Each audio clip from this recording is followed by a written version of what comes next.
Well, welcome back to Exhaust Sports Auto. Once again, it is me, Kevin, and I just shot the video talking about the LC 500 convertible.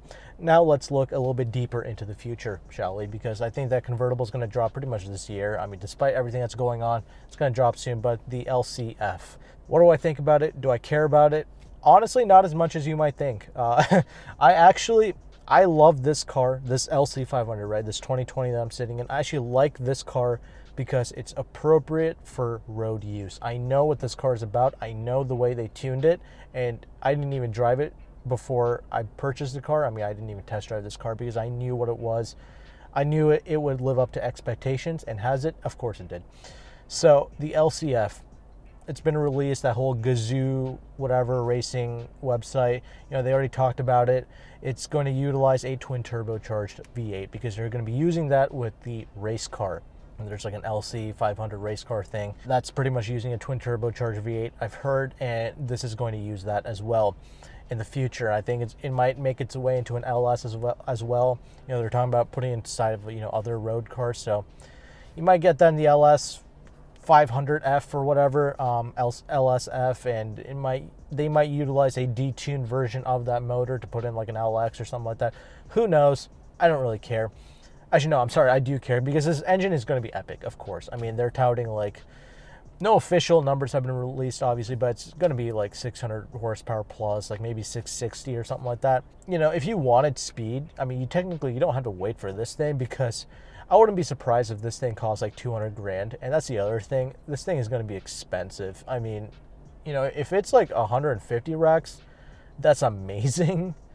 But I don't think it will be. I mean, I think it's really going to be touching 200 racks because they already don't sell a lot of these, and I don't think they make any money on these either. So when they come out with an LCF, when they came out with the LFA, that was like 350 racks, and I don't think they made any money on that either because of how long it took for them to make it.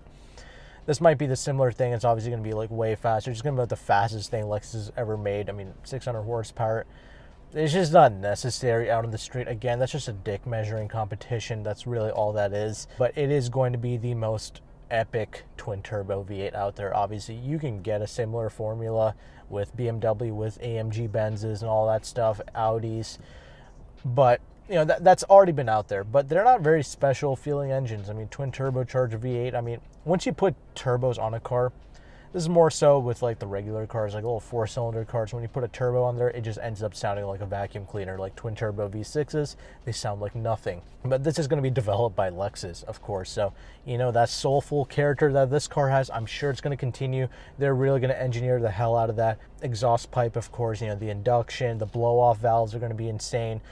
This is going to be a beast. And even if it is priced at 200 racks, it is worth that. But my only thing is, it's just not obtainable to normal humans. This is already pushing it. 100 racks is kind of like my cutoff point for what's obtainable for a normal person to aspire to own, either brand new or in the used market. This thing, it's going to be something. I mean, if I had the opportunity, would I trade in this car for it? I don't think so. The only way I would want to purchase a car like that is if God willing, if I'm in the position to keep this car and buy that. But I don't know. Like, would I buy it for like the sake of YouTube or something? I don't know. It's just, I feel like it's going to be a lot of money. I just don't think I can afford it. So, I don't know. There's just no point drooling over it. But yeah, it's going to be a beast, I'm sure. But here's the thing, Lexus has just now created the 600 horsepower monstrosity.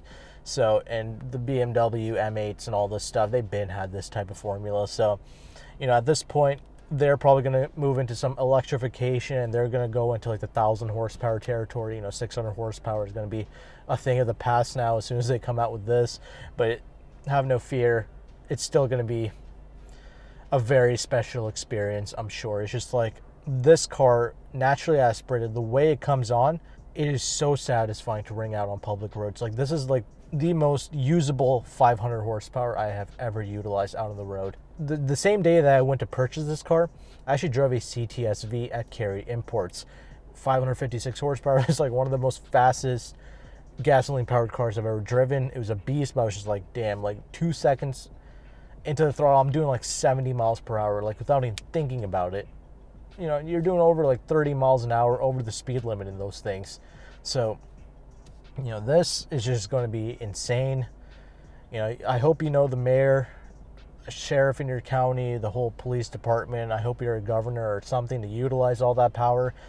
But I'm excited. Hopefully I get one as a press car. Probably not, because I can't even get an ES350 as a press car, but hopefully one day I can at least get the chance to drive that car. Another quick little thing I forgot to mention, a very important car just got released. It was actually the RCF track package. So here I am shooting another little bit about it, because I think the RCF track pack gives us great insight into what the LCF will essentially be, because that makes sense, right?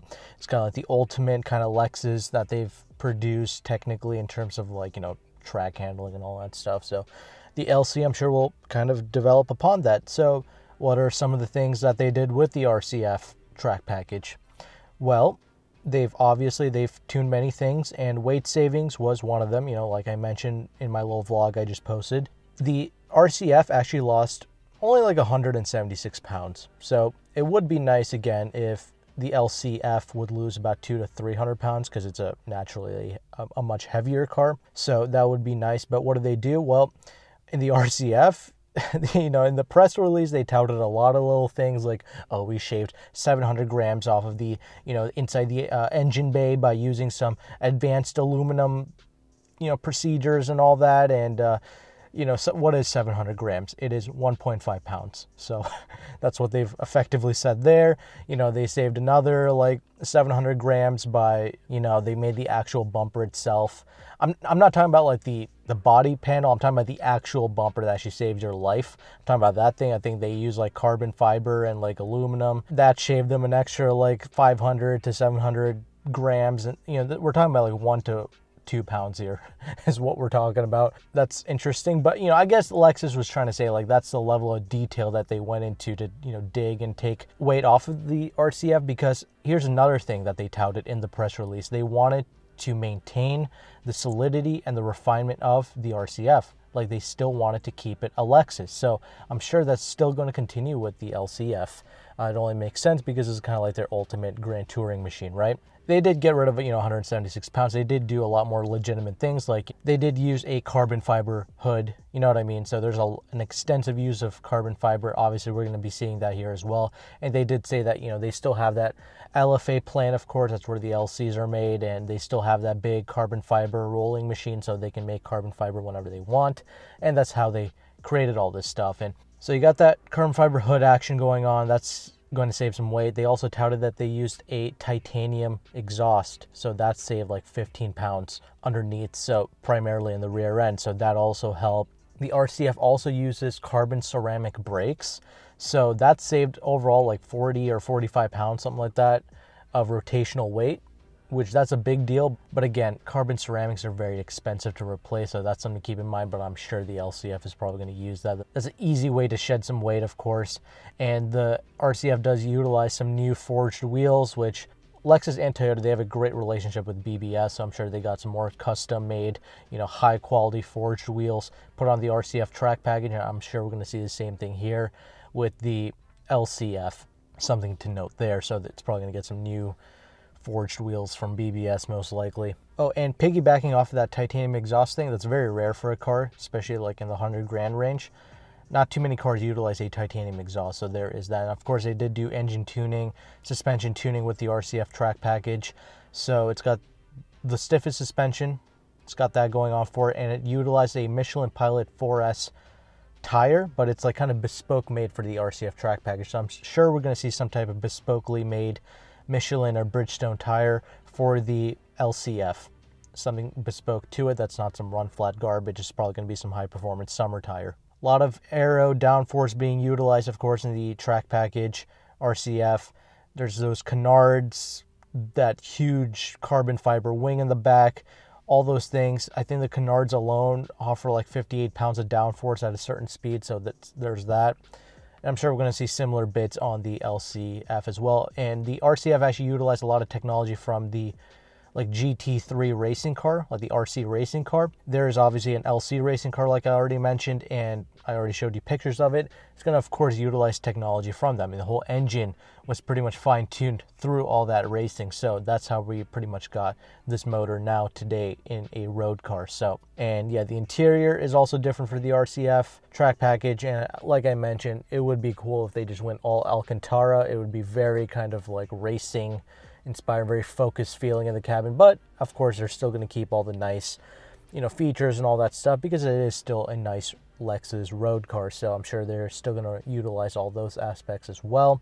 But yeah, the cabin is like the central part, like the cockpit of the car. It would be like an easy place to, and a good place to essentially get rid of some weight. So there you go. But yeah, I just wanted to quickly mention the RCF track package, because again, I totally forgot to mention it when I filmed the first kind of video on the LCF.